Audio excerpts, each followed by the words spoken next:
Hi everyone, this is Mrs. Tevis-Finn recording from room 114. This is the second half of our 13 colonies. Just to make sure you guys were paying attention, this first video got cut off right when I was talking about John Winthrop and his Puritans. So we're going to start with the part 2 version right now and review that. My first video I had pointed out that the Puritans had followed John Winthrop to Massachusetts, and he certainly has this kind of divine mission, this mentality that all will be watching his great city. I want you guys to also connect that, from England, many thousands of settlers are leaving during this period called the Great Migration. So that, that's because the economic conditions in England are worsening. I want you to know about the colony's, government. So there was a charter, which is, anyone who owned stock in this company were called freemen. So they were all the male household heads. So they were together called the General Court, and they would make the laws and elect the governor. So just those freemen then elect John Winthrop to be their first governor, and he ignores the charter. So he tells, his settlers that only he and his assistants can make laws. And so basically for 4 consecutive elections, ignorance is bliss? No, I don't think so. Ignorance actually continues to keep him in power. And finally, they demand to see and read the charter. And they realize that they need to reorganize. And this general court now transforms into a representative assembly, and the freemen from each town elects deputies to send to the court each year. So just a reminder, make sure you pause me when I talked about the colony's government, and make sure you know why he was sneaky. Puritan beliefs, please make sure you guys write down or type that they believed each congregation should control its own church. They thought Puritans should keep, control over their own church separate from, the government. So they would pass laws to, monitor people's behavior. They would collect taxes.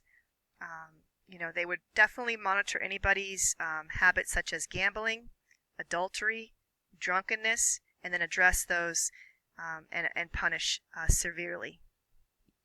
If you were against the Puritans and you expressed yourself, you were branded a heretic. So that's your last term here on this slide. So you were a threat, and you could be charged with heresy and then banned or banished from the community. So if you spoke out against, you were sent packing. All right, our next slide is about Rhode Island. So I want you guys to know the founder, a minister from Massachusetts. His name was Roger Williams. So he was a separatist, but he also really went a little further and protested the Puritan church. He was really against the king giving away land that had belonged to the Native Americans. So Massachusetts gets wind of this, and they order him to be deported back.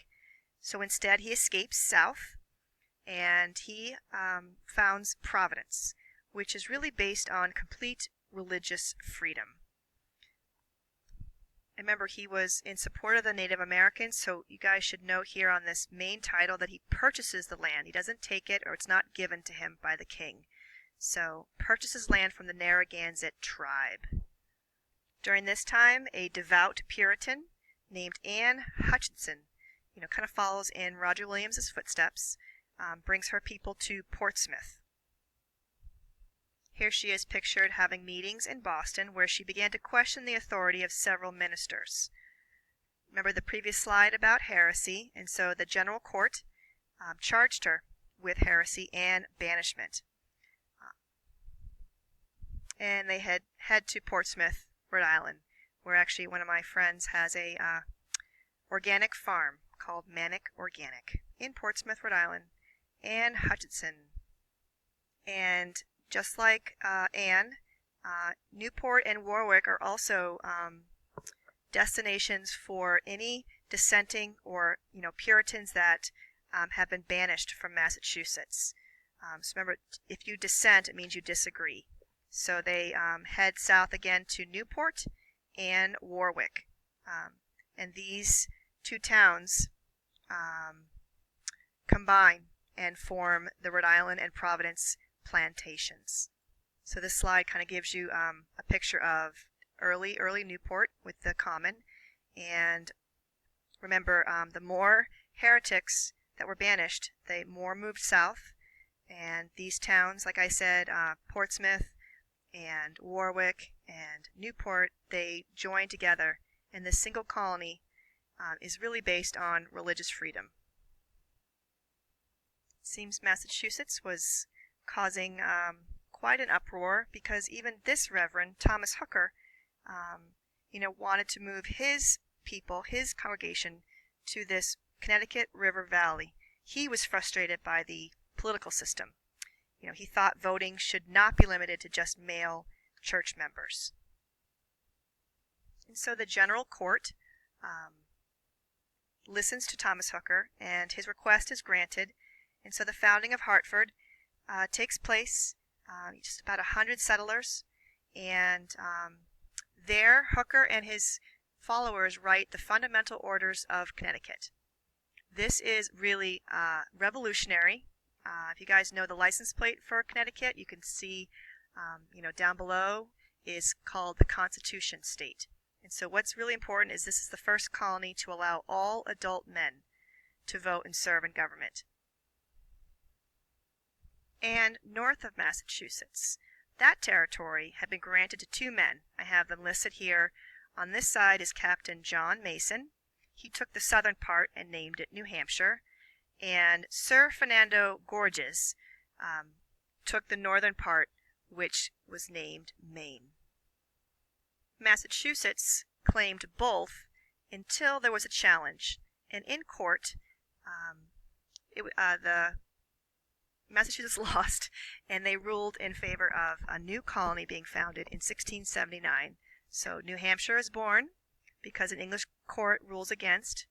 And over here, Maine tries to become its own, but it really stays part of Massachusetts all the way until 1820.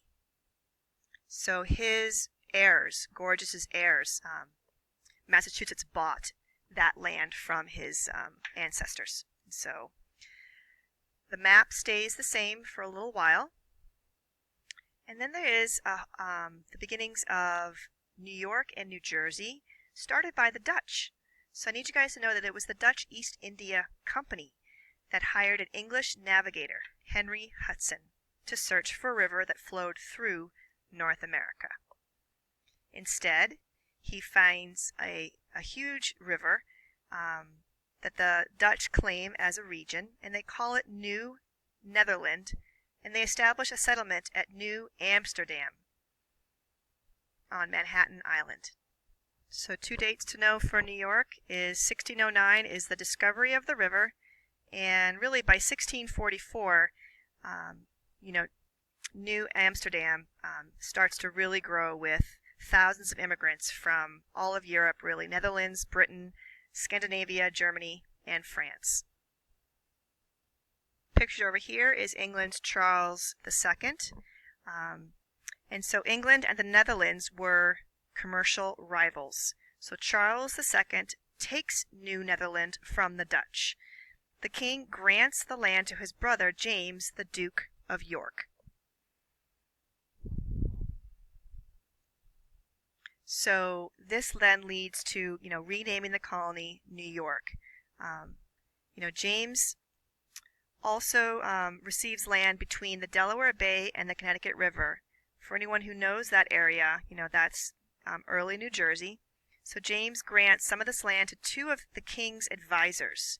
And to attract settlers, this new colony, New Jersey, offers land grants and religious freedom. What is a huge reason to move to a new place? Persecution. So let's talk about Pennsylvania for this slide. So this persecuted group was known as the Society of Friends, also known as the Quakers.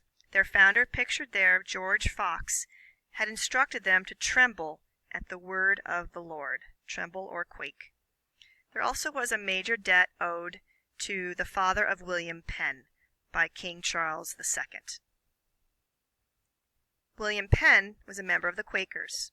They were a radical group. They saw no need for ministers and viewed the Bible as less important than each person's inner light. I have quoted there on the slide. So inner light from God. So they were against war. So they were pacifists and really promoted religious toleration. I mentioned the debt. So to settle the debt owed to Penn's father, Charles II granted him a large tract of land between New York and Maryland. So this new colony of Pennsylvania is a place, again, for political and religious freedom. Also, Native Americans were to be treated fairly. And I have here on the slide what he called the capital of the colony, Philadelphia, which is Greek for City of Brotherly Love. And just a note about the colony's government, there was an elected assembly, and the right to vote was limited to just Christian men who owned 50 acres of land. Because of Pennsylvania's growth, we have another colony created, Delaware. So, 7,000 residents by 1684 live in Pennsylvania. It's the largest city, Philadelphia, largest city in the colonies by 1750. So Penn buys 3 counties south of Pennsylvania from the Duke of York, and these lower counties become the colony of Delaware. The Carolinas. So the Carolinas obviously is going to be both north and south, but it was purchased as one, and then it kind of grew into 2 separate regions and then colonies. So I have here on this slide that Charles is in Latin is Carolina, so that's how we got the name.